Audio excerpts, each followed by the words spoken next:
weekly pinch.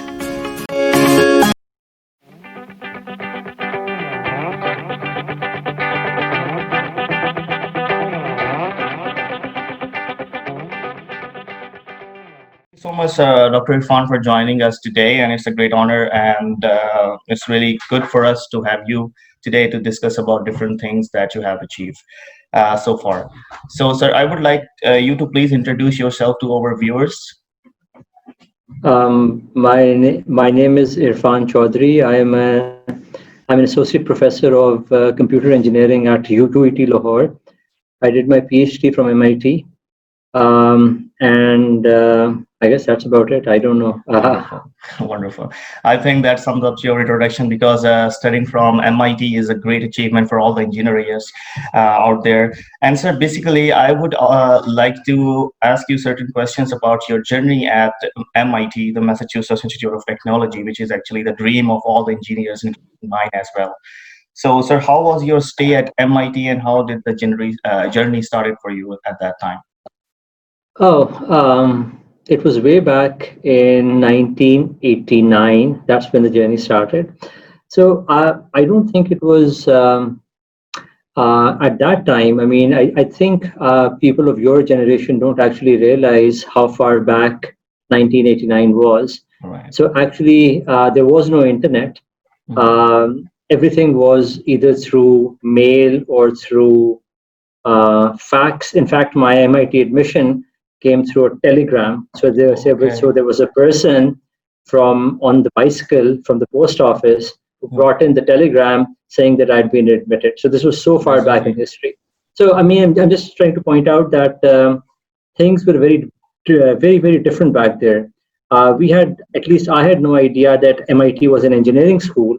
I had just heard that it was a great school, and Harvard was a great school, and Princeton was a great school, but I didn't know that MIT specialized in engineering and things like that. We just applied to all the different schools that we could. So I think it was more by accident rather than by design that I ended up at MIT. The journey to begin with was very difficult. The first year was very hard. I found myself in a place where I felt a bit out of place, just because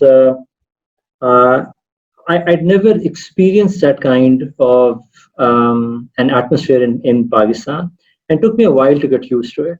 But once I got used to it, it was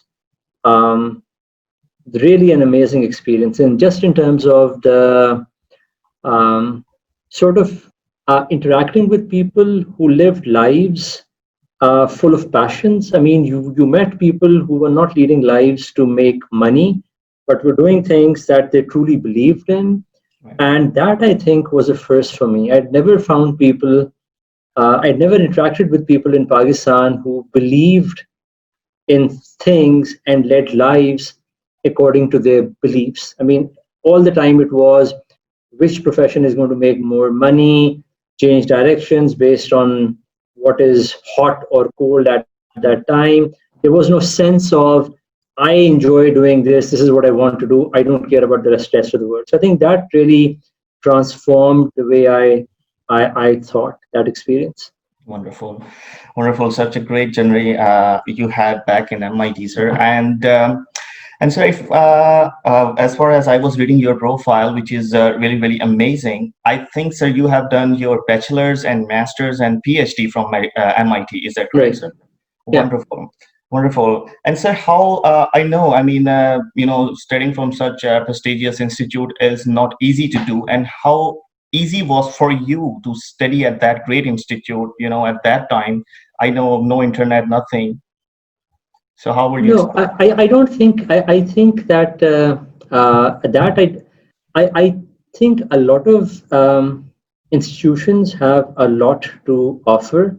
So it could be McGill, Toronto, Western Ontario, Waterloo, or it could be Michigan, or Yeah. I mean, I think I'm not so amazed. I mean, I think I had a wonderful experience at MIT.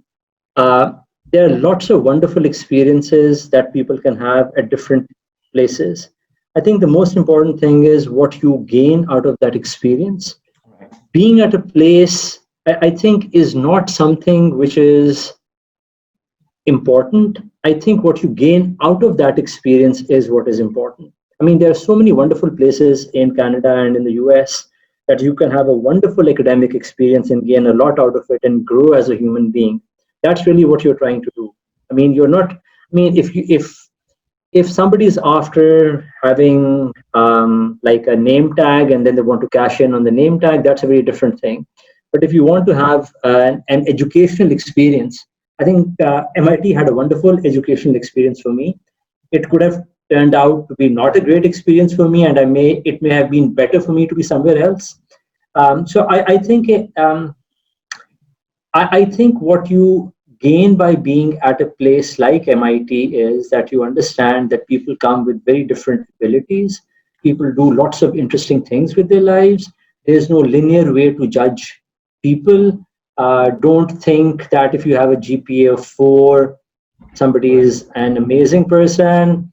You could have a GPA of 1.3 and be an amazing person. I mean, so life comes in various flavors. So I think being able to see those flavors, if you can see it from Michigan or from Purdue, that's great. I mean, that's, I think, what is important. So I think I don't think of MIT. I mean, I see MIT as a wonderful experience for me Yeah. because I gained a lot by being there.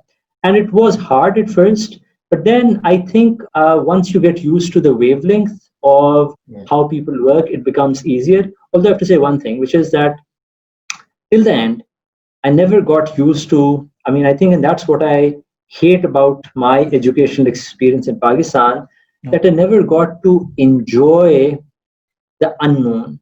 I Yeah. think, I mean, I was so trained to become a good student, and being a good student, especially in a Pakistani environment, meant that I was trained to be a circus monkey and do exactly what my teachers or what the syllabus Yeah. wanted and do it perfectly Right. so that I could get good grades. But academic research is not about being a circus monkey. I mean, I think it's Yeah. more about That's not right. being a circus monkey. It's Right. exactly doing the opposite thing. So I could never get it out of my system. I think I still have it inside my system that I want to do the Yeah. standard thing. And doing the standard thing is what makes you ordinary and boring. Yeah. That I think That's that I could never get out of my system. Yes, I totally agree to that thing. And well said, sir. Thank you so much for such a detailed response on that. And sir, and I also saw your profile that's written that you have worked in US as well for a couple of time, Right. and then you came back to Pakistan. So what thing actually brought you back to Pakistan? Is it like your patriotism to the country, or is it like something else? No, I'm neither. I mean, I love my country, but I don't take. I'm in the sense I've always taken very selfish decisions. Okay. So I always do things which are important to me as a human being. Um, I felt that my life would be more enriched by being in Pakistan. There were things that I wanted to do. One of those was to start a school, for example. Yeah. Um, that I mean, there were things that I wanted to do that I would find difficult to do in the US, and I just seem to have more fun while being in Pakistan. So I All right. think it wasn't about patriotism. It was I see it more as where will I have more fun, and I Right. think Pakistan was a place where I would have more fun. That's why I came back to Pakistan. Yeah, sir, totally agree to that because staying in, we are in Canada and I can totally relate to that. People are good, everything is fine, but there is something missing, and that missing Right. thing is actually the fun that we, are missing here. So I totally agree to that point, sir. So, sir, as you said that, so you have you're running a school which is, mashallah, a great success in right now in Pakistan. And sir, what thing made you think of creating such a great institute, Maktab, which is I think you are board trustee member for that school. So what was the idea behind that?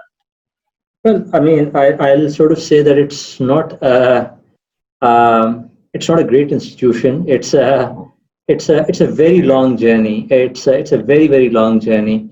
Um, But the idea behind it was exactly what I said earlier on, that while I mean, I could not fully enjoy the MIT experience, and I couldn't really Okay. do justice to it because I always wanted to be that circus monkey. Hmm. And I always wanted to jump with the whip of the circus controller or something like that. So I mean, I was never. So the thing was that in Pakistan, there's a problem with our schooling, that we have this myth of the genius. So there's Hmm. this idiotic thing. There's something called a genius who just comes in and does amazing things, Right. and actually you realize that a genius spends 99% of the time being wrong, and spends 12 hours a day working on something for 20 years. That's Yeah. what a genius is, and 99% of the time he or she is on the wrong track. So that's the life of a genius. That's what it means. But what we have this very romantic notion. So there are two kinds of people. One kind who just think of do the hard work, get the grades, get a job, and do this. Then we have this very these buzzwords in our education: project-based learning, think out of the box, innovative learning strategies, and things like that. And nobody seems to understand what it means. Innovation does not happen in a vacuum. What it means is that you bang your head against a wall for 2 decades, and then one day, not one day, but actually you get an idea, and then you work on it for the next 3 years, and then maybe something comes out of it. That's what is thinking out of the box. So I think I was frustrated by my education experience. But when I came back, I also saw my kids were going to regular schools in Pakistan. That I mean, that while they were not doing the silly things that we were doing, but they were doing a different set of silly things. Okay. So the net silliness in the system had not changed. In fact, I think it had deteriorated because we did at least one good thing. I mean, we learned to work hard. I mean, we learned how to Yeah. break the bricks. Right. We didn't learn that there's a smart way to learn the bricks. So think about whether there's a smart way to learn the bricks. We just learned that use your head and break the bricks, and I mean, either your Yeah. head will break, or the bricks will break, something like this. These kids just spend 5 minutes thinking about how to break the bricks, and then if they don't get a brilliant idea, they give up. So the concept of that continuous long hard work is missing from the system. So I was frustrated at that basic level, um, that the education system fundamentally lacked. I mean, I'm talking about the elite education system. I'm not talking Right. about the government education system. I'm talking about the very elite Yeah. education system that lacks this. And that was, I think, the primary motivation. There were secondary things. I mean, there were cultural things that when I came back, I guess I came back after a long time and did not reconnect with Pakistan very Yeah. easily. The Pakistan of the 1980s, when I left, was very different from the Pakistan that I came back. There seemed to be a cultural disconnect. Difference. Yeah. We seemed to be living in a vacuum. I couldn't even understand the kinds of things that schools were Mm. indulging in, things which were like, I mean, there almost seemed to be a hatred for what was what would define a Pakistani, and we wanted to be somebody else in some sense. I mean, Right. speaking in English does not mean that I do Yeah. not really value Urdu language, because if I don't value my language, who else is going to value this language? Or if I don't Right. value my cultural heritage, who else will? And there was this very strange cultural overtones that existed in Pakistan, but that was a secondary thing. The primary thing, I think, was the intellectual vacuum which existed. That's why I guess I started Maktab. Wonderful. Well, sir, it's a great idea because, to be honest, sir, I have, saw so many reviews about this institute. You have been really humble, but I would say it's a great institute because the things that are taught there in your school is so much different than what we have been taught back in my school in Pakistan. So, sir, I really appreciate your efforts, and I wish you the best of luck for all the future projects that you are doing, including your schools and the university that you are teaching right now. Sir, well, how would you compare? this education between the US and Pakistan right now? When I know when you went out, it was different. Now it's again a different system that we are in right now. So how would you compare? So are you talking, so which system are you talking about? Are you talking about the universities or the schools? Yes, I should have been more clear. Yeah, I apologize. Yeah, it's university education basically. Yeah. Okay. So in terms of universities, I feel that we are living in two different worlds. Um, the world which could be US or Canada. I'm not very well versed with England, but I presume something similar would exist over there. Yeah. But in the US and Canada, we exist in a very different world. And the reason why I say this is because, um, you see, uh, I'm almost at a loss for words because let me try to give you an example. So if I take a freshman level course from a reasonable US or Canadian university, and I try to give that final exam to a professor in Pakistan, there's a very high, who is teaching the same course, there's a very high probability that the professor will fail. Okay. So while the course that is being taught has the same name, it has the same course contents, the actual delivery is so different that I don't know how to begin the comparison. Now, obviously, there are exceptions, but the exceptions are very few. And I unfortunately feel that the amount of money that we have spent in higher education has been completely misplaced because we just don't have the throughput at the so, for example, at UET, which is supposed to be the premier institution, at least for public sector universities, and I've also taught at LUM, so I had a very similar experience over there. That out of a class of about, let's say, 100 students, there are only about 5 or 6 who seem to be able to understand what standard US education would entail. The rest of the 94 or the 95 students are completely at a loss. Now, these are students who have either done very well at A levels, so that was LUMS, or they've done very well at UET, at the FSC level, which is at UET. And both of them fail for different reasons.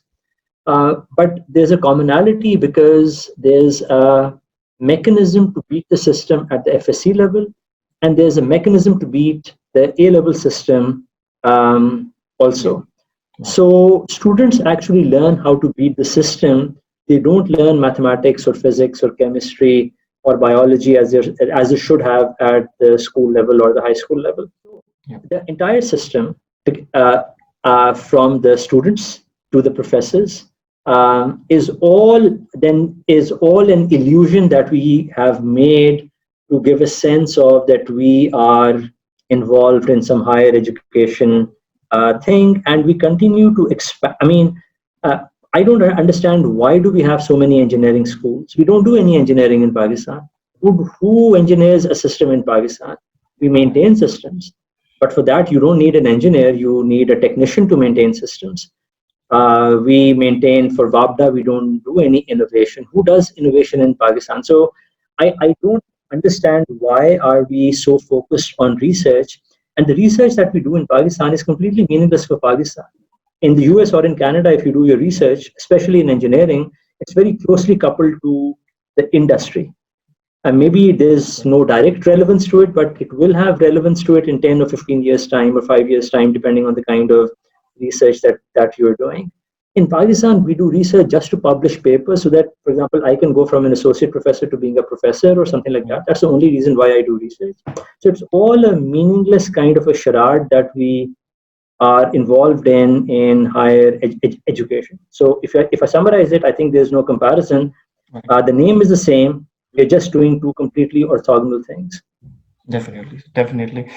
Well, thank you so much, Dr. Irfan, for such a great interview, and it was really nice talking to you. And for sure, sir, on different platforms, we would like to again collaborate with you because we need people Sure. like you, to be honest, in our country to make it a great success. Thank you very much. Any Thank you any so much. Yeah, you are welcome, sir. And any last moment advice for the students like us, engineers who want to, do something really good for their country? Any last moment advice for them?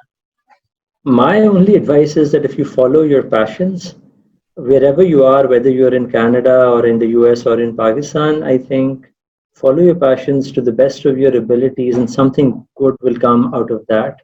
Sure. That's my advice. Thank you, sir. Well said. Thank you so much, sir. And I wish you stay safe as well and take care of yourself. Thank you. Great. Allah Hafiz. Thank you so much.